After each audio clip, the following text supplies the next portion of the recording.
তৃতীয়া। বৈশাখ মাসের শুক্লপক্ষে তৃতীয়া তিথিকে অক্ষয় তৃতীয়া বলা হয়। অক্ষয় শব্দের অর্থ হচ্ছে যা কখনো ক্ষয়প্রাপ্ত হয় না।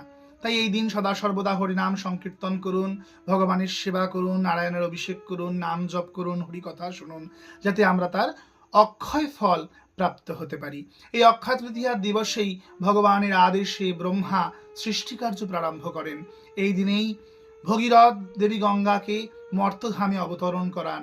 এই দিনেই ভগবানের দশম অবতারের ষষ্ঠ অবতার পরশুরাম যমদগ্ন মুনির পুত্র রেণুকা তনয় আবির্ভূত হন। এই দিনেই জগন্নাথ দেবের ৩ রথ অর্থাৎ নন্দীঘোষ, তালুধ্বজ এবং দর্পদলনের কাজ প্রারম্ভ হয়। এই দিনে জগন্নাথ দেবের বিজয় বিগ্রহ মদন মোহন তার সখা পঞ্চ পাণ্ডবের সঙ্গে ২১ দিনের জন্য চন্দন যাত্রায় পিসির বাড়ি চন্দ্র সরোবরে জলবিহার করেন। এই দিনেই দ্রৌপদীর লজ্জা নিবারণ করেন ভগবান কৃষ্ণচন্দ্র।